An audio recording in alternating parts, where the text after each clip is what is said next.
Como punto número 1 tenemos la definición de arquitectura bioclimática. Como concepto, la arquitectura bioclimática es muy complejo y abarca numerosas connotaciones. Sin embargo, el concepto que más define a esta arquitectura podemos afirmar que es aquella arquitectura que para su buen diseño arquitectónico toma como punto de partida el entorno, aprovechando al máximo los recursos naturales como el sol, los vientos, la lluvia, la vegetación, con dos objetivos muy claros. Objetivos que marcan esta arquitectura, pues son las de tener espacios confortables, espacios de un alto grado de habitabilidad, dotando a las personas un bienestar térmico a través de una buena ventilación e iluminación interior, siempre tomando en cuenta las posibilidades tecnológicas de la actualidad. Y también tener espacios que ayuden a la disminución del consumo energético, que favorezcan e impulsen a la utilización de sistemas de climatización pasivo, favoreciendo así al ahorro de energía. Y este ahorro está intrínsecamente relacionado con la disminución y el control del impacto ambiental, debido a que disminuiríamos los niveles de CO2 en la atmósfera. Podemos decir también que en la actualidad este término de bioclimático parece novedoso, pero a medida que vayamos investigando es traducido simplemente como una buena arquitectura, adoptando el término bioclimático como un apellido a esta arquitectura.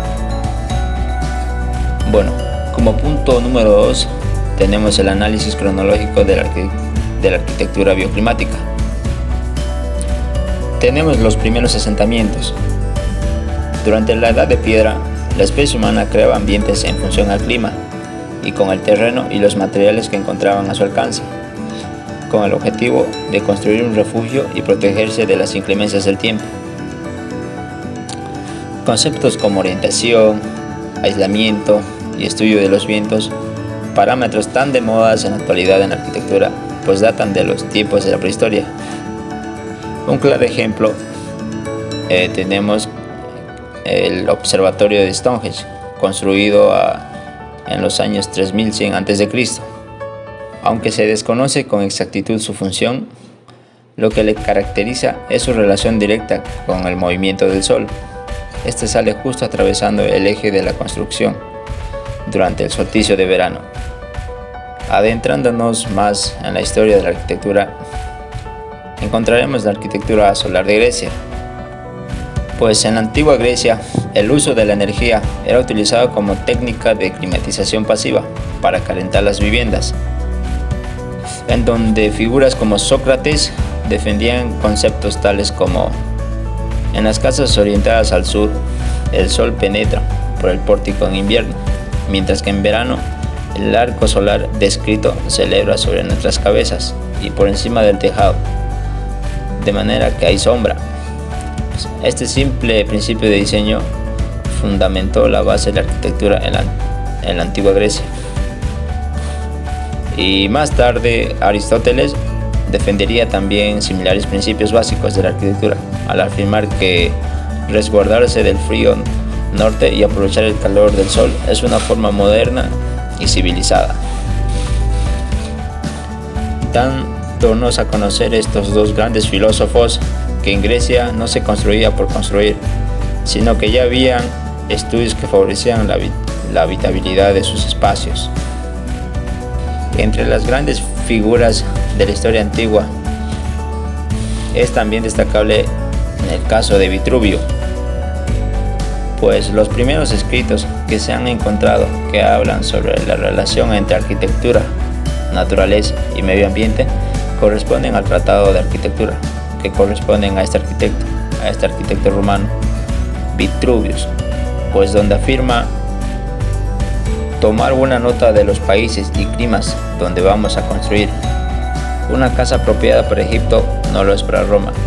No se debe hacer sombras con nuevos edificios. Como prueba de esta estrecha relación entre arquitectura y clima, es que encuentran a lo largo del planeta soluciones arquitectónicas parecidas, formalmente en lugares geográficos y de culturas distintas, pero con características climatológicas similares. Es decir, respondiendo a los mismos parámetros. Por citar un ejemplo, las casas de la Amazonía en América y las viviendas de Malasia en Asia, dos zonas separadas geográficamente y culturalmente, pero con un punto en común: el clima. Pues como ejemplo más claro y tangible de que la arquitectura y clima están relacionados desde los principios de historia del ser humano, está la arquitectura vernácula y tradicional, en donde se puede decir que este tipo de arquitectura está fuertemente ligado al medio ambiente, al entorno y a sus habitantes. Representa un modo de construir que responde directamente a las necesidades de habitar, optando por aquellas soluciones que mejor se adapten al medio empleado, sistemas constructivos tradicionales y utilizando materiales locales. Como ejemplo, podemos tener las siguientes edificaciones: las casas Colmena en Arran, Turquía. El material predominante en estas casas es el adobe, una mezcla de arcilla, arena y paja, fundamental para que el sol no incida en el interior y así se mantenga fresco. Y por eso es que en general casi no cuentan con ventanas. Y en invierno el adobe permite que se retenga el calor en el interior, de tal forma que se ahorra en el gasto de energía. Estas edificaciones o estas viviendas cuentan con una altura alrededor entre los 4 a 5 metros. Viviendas de los Hanok en Corea. Las viviendas vernáculas de Corea son los Hanok, que se describe como una casa que respira, por el suelo en las que se edifica, que es de arcilla roja. Los cimientos de estas casas, a diferencia de las tradicionales malayas, son de piedra y están a nivel del suelo.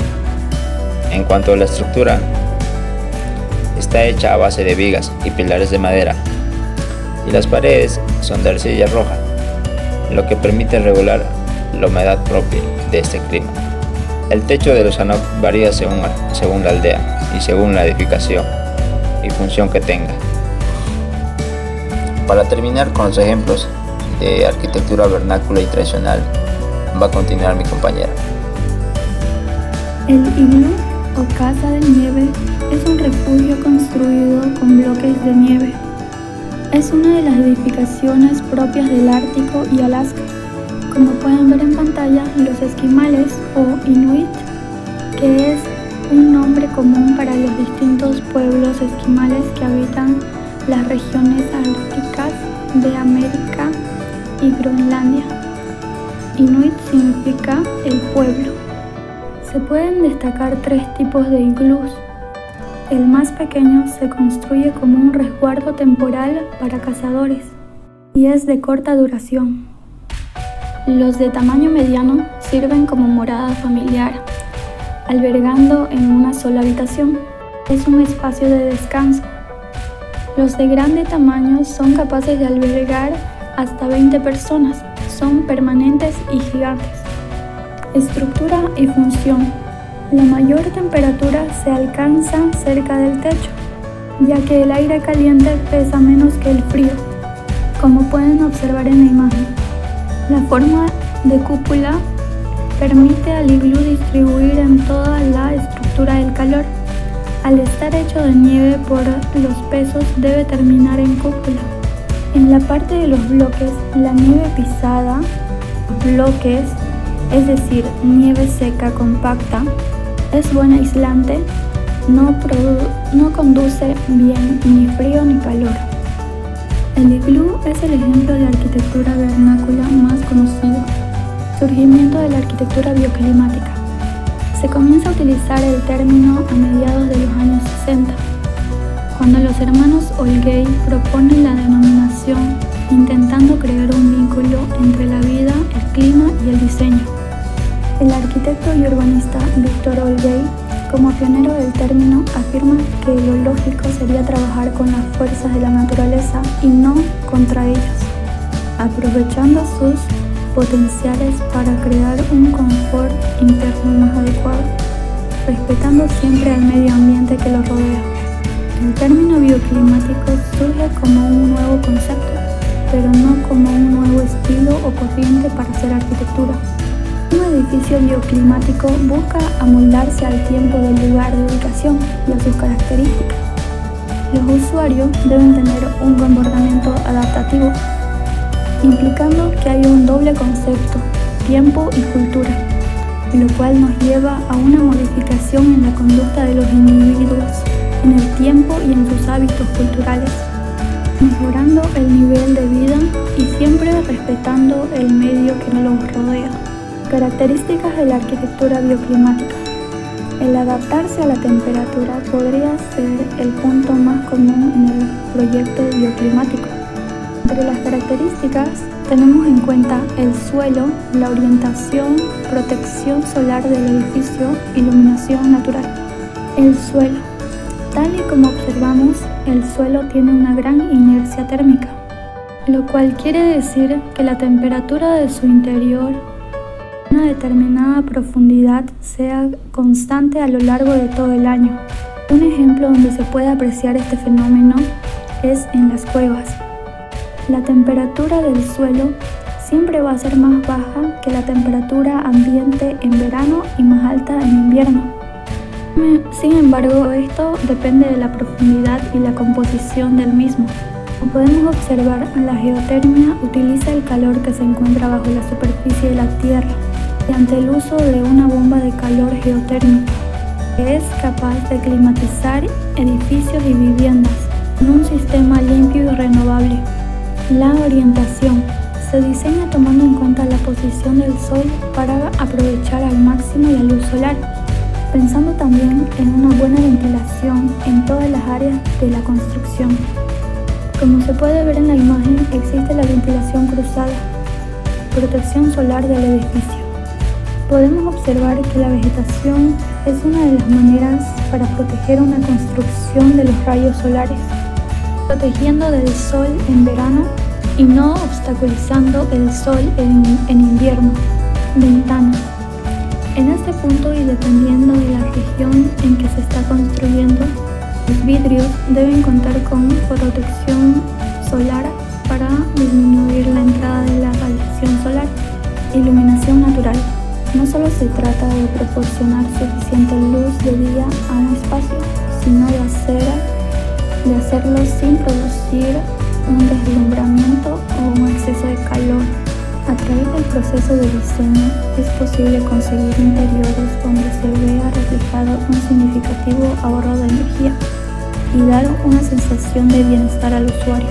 Los componentes arquitectónicos en una construcción son galerías, patios, porche, atrio, conductos de luz, paredes translúcidas, claraboyas y cúpulas. Debe hacerse profundamente en los elementos estructurales, constructivos del edificio, optimizando de este modo su empleo. Como se puede deducir, componentes como los anteriores enlistados tienen un importante impacto sobre la eficiencia energética de un espacio, tanto que conciliar las diferentes demandas de cada elemento se convierte en una tarea bastante compleja, por lo que es necesario priorizar cada uno de los aspectos, necesidades relacionadas con la iluminación. Podemos observar en el lado derecho algunos ejemplos de diferentes iluminaciones naturales. La auténtica esencia de la arquitectura consiste en una reminiscencia variada y en desarrollo de la vida orgánica natural. Este es el único estilo verdadero en arquitectura. Álvar Aalto. Otra característica de la arquitectura bioclimática vendría a ser lo que es la cubierta. Las cubiertas ventiladas o vegetales de tipo ecológico eliminan los efectos de sobrecalentamiento que existen en las cubiertas, además que purifica el aire, reduce la temperatura del ambiente y promueve la biodiversidad. Este tipo de cubierta es recomendable en climas calurosos y con alta radiación solar. Cuando hablamos de contaminación que pueden generar al medio ambiente de estos edificios, ya sea a través de gases, de líquidos o sólidos, la contaminación gaseosa que puede generar un edificio de vivienda es función a la combustión vinculada del acondicionamiento que se le ha dado a la edificación. Con respecto a los líquidos que genera una vivienda, el agua doméstica, una vez empleada, se convierte en aguas negras o en aguas grises que salen del edificio como una nueva forma de contaminación. Cuando hablamos de sólidos en una edificación, nos referimos a los residuos urbanos que muchas veces acaban en vertederos incontrolados, provocando la acidificación del suelo y la contaminación. Una manera de combatir la contaminación sería la reducción de la dependencia energética del edificio mediante el empleo de sistemas que aprovechen las energías naturales. Esto limitará todos estos tipos de contaminaciones que pueden generar un edificio. Los beneficios que genera la arquitectura bioclimática ofrece multitud de ventajas tanto a los promotores de proyectos como a los usuarios finales de la vivienda. Por este motivo, las construcciones ecológicas están empezando a proyectarse en ciudades de todo el mundo, y entre sus beneficios principales tenemos en la salud. Vivir en un espacio agradable influye directamente en la salud de sus habitantes, ya sea por la luz natural, el aire más limpio y además de mejores condiciones acústicas. El bienestar que se consigue en el interior de estos edificios hace que la salud de sus vecinos se vea altamente beneficiada. Otro beneficio que se da en el medio ambiente: este tipo de arquitectura no intenta imponerse, solo que trata de convivir con el medio ambiente del que va a ser parte, adaptándose al terreno y a sus características para aprovechar los beneficios de cada elemento. Estos edificios logran un ambiente agradable utilizando únicamente energía natural. Esto hace que se reduzcan las emisiones de dióxido de carbono y por tanto el calentamiento global. El beneficio en la economía: la arquitectura bioclimática permite reducir costes tanto en la fase de construcción, usando materiales naturales y autóctonos de cada lugar. Una casa bioclimática permite reducir la factura energética de sus vecinos hasta en un 70%. Gracias a sus características y beneficios, todo apunta a que la arquitectura bioclimática va a seguir extendiéndose por todo el mundo. Y es que, aunque la inversión inicial puede ser más elevada que en el caso de una construcción tradicional, los beneficios a medio y largo plazo compensan la balanza y hacen que la elección de este tipo de arquitectura mejore la salud, el medio ambiente y la economía de sus habitantes. Modelo de certificación LED para edificios sostenibles. Las características de la certificación LED para edificios sostenibles abarca desde su diseño hasta su demolición, considerando el proceso de su ejecución, así como cualquier otra intervención en el mismo, de reforma o de mantenimiento. Se puede decir que, al igual que otros modelos de certificación internacional de edificios ecológicos, como por ejemplo la certificación BREEAM, pretende garantizar que se cumplan ciertas políticas de sostenibilidad en la construcción. En cada edificio debe existir ciertas reglas que deben cumplir a través de unos sellos o certificados. ¿Pero qué es la certificación LED? Se trata de un tipo de certificación internacional desarrollada por el US Green Building Council para que los edificios cumplan unos estándares de sostenibilidad. El primer edificio con certificación LED fue creado en Estados Unidos en el año 1998 y desde entonces habiéndose empleado en varios países aplicando esta certificación.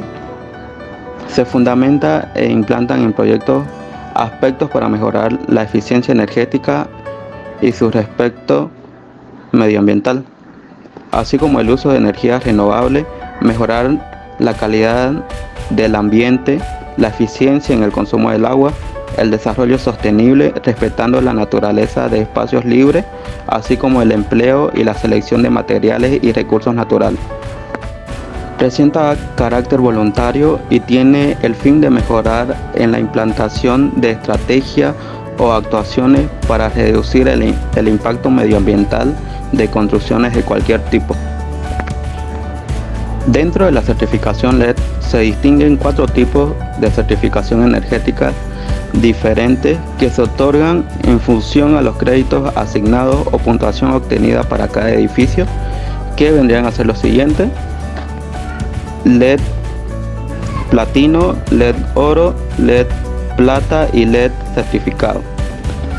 El platino es para edificios que obtienen de 80 o más puntos, el oro para edificios que obtienen entre 60 y 79 puntos, el plata para edificios que consiguen en la franja de 50 a 59 puntos y el LED certificado para edificios que obtienen entre 40 y los 49 puntos. Algunos beneficios del LED y parámetros considerados. Los edificios con certificación LED permiten garantizar que los proyectos cumplan con exigencias de rendimiento ambiental y económico orientados hacia los ocupantes del edificio.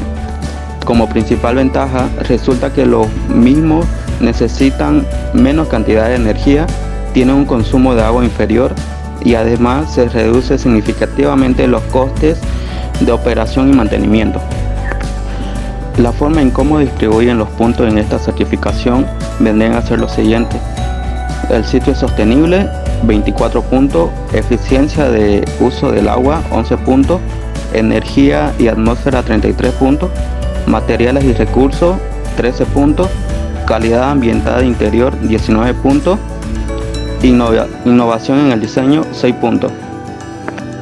Un ejemplo de un edificio que cuenta con la certificación LED vendría a ser el edificio CAF en Bolivia, que se convirtió en el primero del país en recibir la certificación LED nivel de oro, una condecoración que reconoce tanto la arquitectura como el uso del espacio en materia de eficiencia energética, implementación de energías alternativas, calidad ambiental interior, desarrollo sostenible de los espacios o selección de los materiales, entre otros.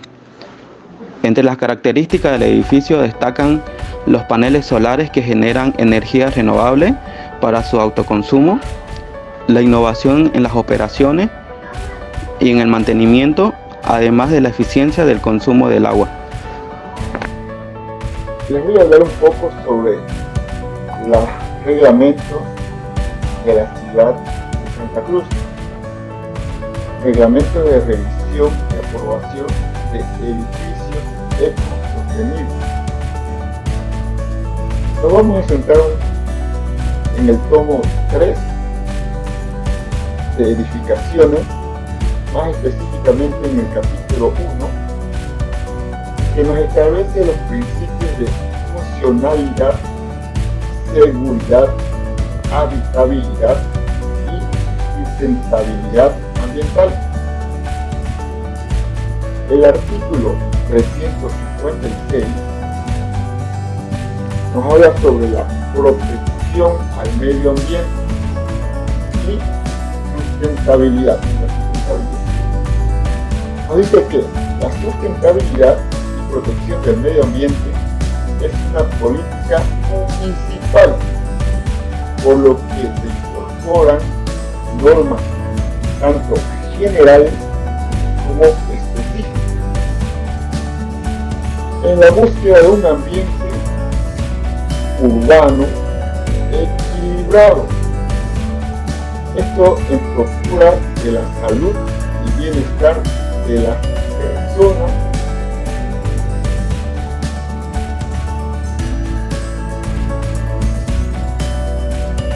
grandes. Número 1. Respeto a las normas de edificación y ocupación del terreno en función del uso del suelo y retiro, asegurando una buena ventilación y preservando los espacios verdes. Número 2. Promoción de la arborización en espacios públicos, cuidando las condiciones ambientales de las aceras, plazas, camellones, entre otros. Número 3.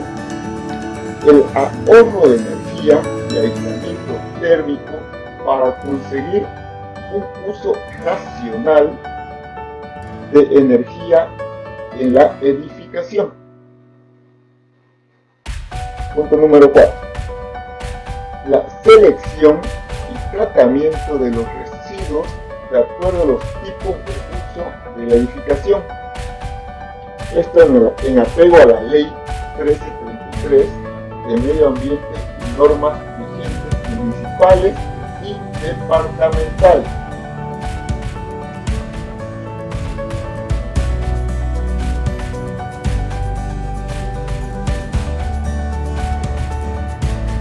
Características del proyecto para ser declarado ecosostenible. Muy bien. Los proyectos para ser declarados ecosostenibles deberán tener las siguientes características o cumplir como mínimo con 6 de los puntos siguientes, siendo los 3 primeros que voy a mencionar de carácter obligatorio. Inciso A. La superficie de terreno no ocupada, proyectada con abertura vegetal, paisajismo, pavimentada con materiales que permitan la permeabilidad del suelo. Inciso B. La inclusión de tecnología que promueva el uso eficiente, aprovechando y ahorrando el agua. Inciso C. Las infraestructuras adecuadas para realizar un procedimiento y métodos de reciclaje de la basura, así como otros métodos de reducción de material residual. Inciso D. El factor de ocupación territorial debe ser igual o menor el 50% de la superficie del terreno. Inciso E. La inclusión de tecnología que promueva el uso eficiente y aprovechamiento de la energía eléctrica. El inciso E. La inclusión de tecnología que permita el almacenamiento y reutilización de agua de lluvia.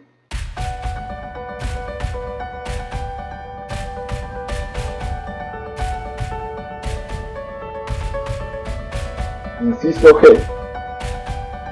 Inclusión de tecnología que promueva el tratamiento de aguas residuales, grises y negras para uso de riego, lavado, entre otros. Inciso H. La implementación de sistemas constructivos que permitan un mejor aprovechamiento de los materiales, disminuyendo la emisión de gases contaminantes o huellas ecológicas. Inciso I. El uso de materiales no contaminantes de bajo impacto ecológico que puedan ser objetos de reciclaje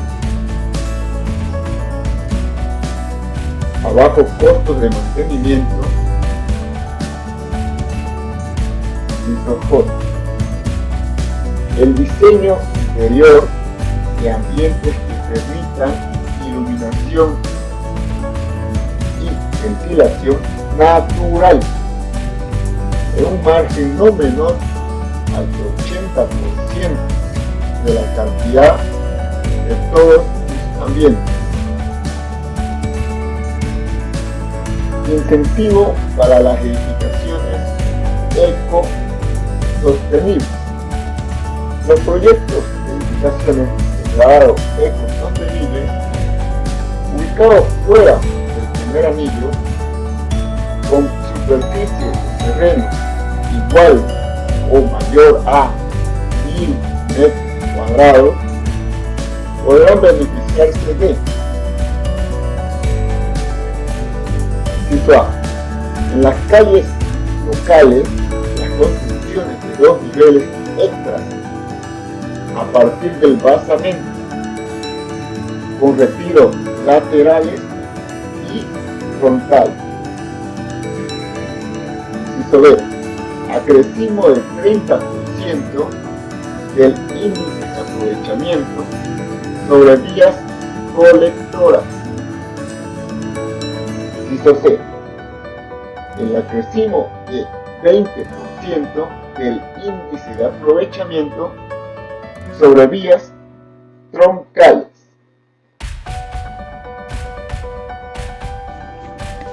Bueno, para terminar tenemos las obras bioclimáticas. Una es de Vievedo Francis Kerr.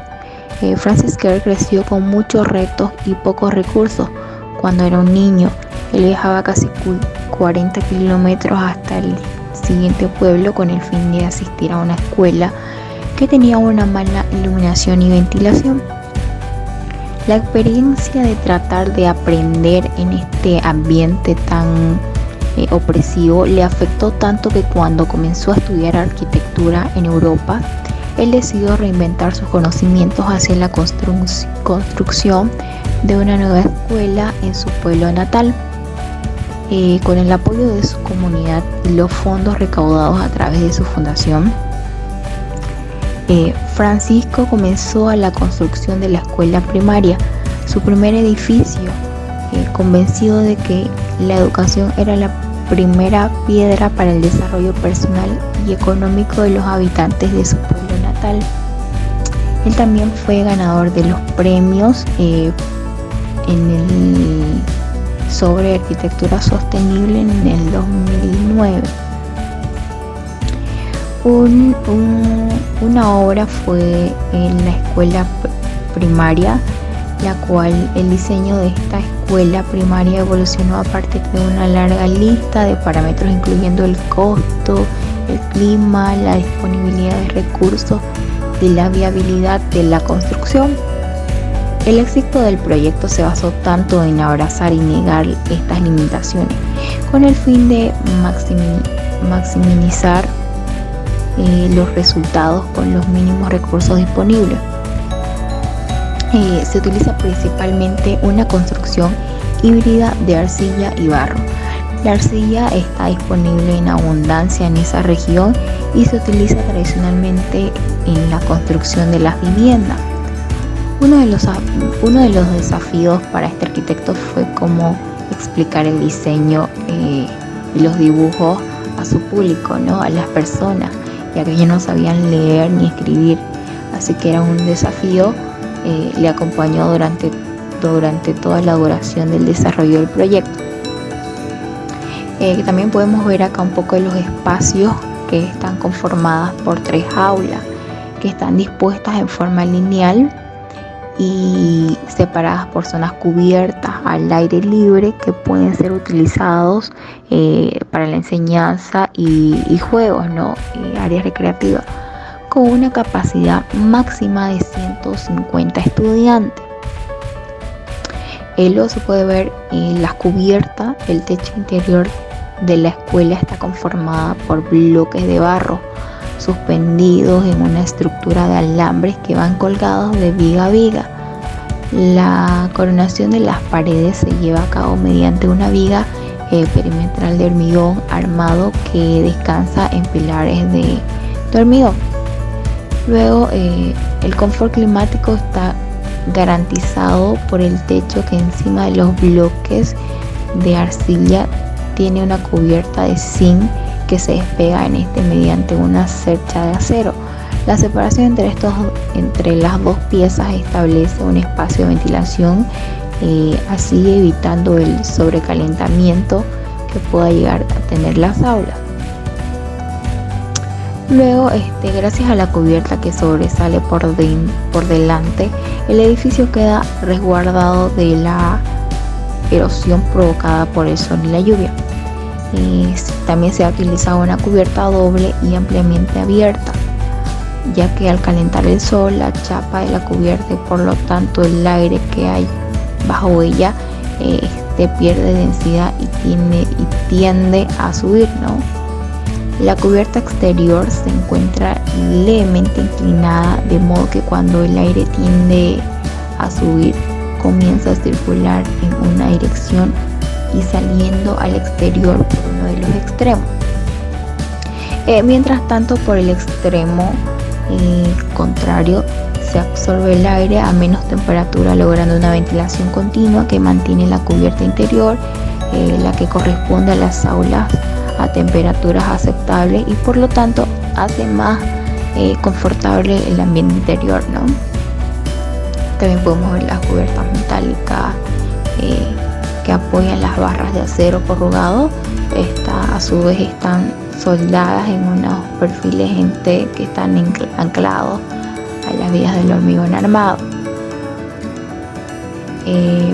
Luego tenemos las ventanas que están compuestas de marcos y lamas de madera orientadas de forma que se pueden conseguir corrientes de aire que remueven constantemente el aire del interior, logrando un mejor confort térmico, ¿no? El tono arcilloso de las fachadas también ayuda a repeler los rayos del sol a la vez de su composición y grosor absorben el calor, moderando la temperatura ambiente. De este modo quedaba demostrado a los habitantes que este material tradicional de bajo costo podía competir sin complejos con los que utilizan en la construcción actual, como el hormigón empleado para los cimientos de este edificio. Luego tenemos el Museo del Mañana, de Río de Janeiro, diseñado por el arquitecto e ingeniero Santiago Calatrava, que ha sido galardonado en el premio MIPIM, el edificio sostenible más innovador que otorgó MIPIM. La Feria Internacional del Mercadeo Inmobiliario más importante del mundo, que se celebra anualmente en Cannes, que es en Francia, ¿no? Y este edificio está inspirado en la vegetación del entorno y en la cultura brasileña. Este museo se encuentra ubicado en Río de Janeiro. Es parte de la arquitectura bioclimática porque cuenta con muchas áreas verdes a su alrededor. Dentro de él cuenta con restaurantes, miradores y salas de exposiciones. Para regular su temperatura, él mismo provee de todas las aguas que existen a sus alrededores. Este edificio tiene 15.000 metros cuadrados de área construida y 20 metros de alto y 330 metros de largo. El proyecto cuenta con la certificación LED, ¿no? Otorgada por el Green Building. También, como otro ejemplo sostenible, es la cobertura del Museo del Mañana, que está hecho de aletas cubiertas con paneles fotovoltaicos, como se puede ver ahí en la imagen. Estos se mueven según la dirección de los rayos del sol y son capaces de captar 250 al año, a lo que representa el año 7% y 9% de la energía total utilizada por el Museo del Mañana. Entre los materiales también tenemos los más utilizados en la construcción del museo. Se encuentra el acero, el cemento y el vidrio.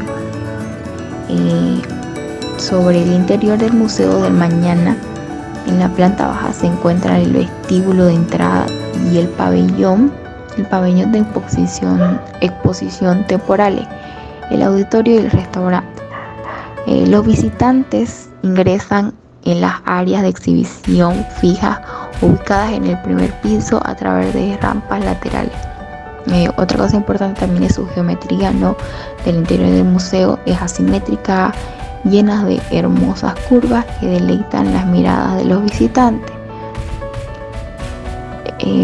Por último tenemos la casa bioclimática diseñada por el estudio Alventosa Morrell. Esta vivienda cuenta con 6 módulos que se adaptan al sol y que respetan la posición de los árboles. Para su construcción se ha optado por madera, hecha totalmente de madera, que reduce la condensación y la demanda energética. Estos requisitos generan 6 módulos que se adaptan automáticamente al solar, respetando y enmarcando los árboles existentes. Tenemos que tener en cuenta cuáles son las características del lugar, ¿no? Es importante. Cuáles son las necesidades del lugar, según si es una zona cálida o fría, seca o húmeda, ventosa o calmado, ¿no? Todos esos elementos son importantes. Entonces, a partir de eso es que se empieza a dar un diseño. Como vemos en la imagen, son 6 módulos en el plano. Luego está el espacio, ¿no? Se puede ver el espacio intersticial que los une. Se transforma en función del confort y el uso de sus habitantes, convirtiéndose en un captador solar durante el invierno, efecto invernadero, y transformándose en una terraza exterior cubierta vinculada al jardín durante las épocas atemperadas. Luego, por último, tenemos los materiales. El uso de la madera como material predominante, como había nombrado, tenemos acabado y estructura. Hace que trabaje casi exclusivamente con un único industrial especializado y permite optimizar los detalles constructivos y sus costes también, ¿no? Al mismo tiempo se consigue que la nueva construcción se integre y se fusione con el entorno natural de Monsen, caracterizado por su rica vegetación. También la reducción de la huella ecológica debido al uso del material próximo a la zona donde se construye, naturales, reciclados y con un impacto natural mínimo, la cual era madera de abeto celulosa, ¿no? Bueno, y como conclusión podemos decir que la arquitectura debe de ser un resultado a nuestros análisis. Nosotros como futuros arquitectos deberíamos de tomar conciencia sobre la manera en que se construye para lograr el uso adecuado de la energía. Uno de los objetivos de la arquitectura es la construcción de una vivienda confortable para el usuario, y nosotros proponemos diseñar con materiales de la región y aplicando la arquitectura vernácula para un mejor resultado. Por lo tanto, es de suma importancia analizar la zona donde se desea construir antes de comenzar el proyecto, para conocer mejor las circunstancias del lugar y tener un gran ambiente de confort mediante los vientos dominantes y sabiendo utilizar las posiciones del sol para mejores resultados en la temperatura interior de la casa habitación.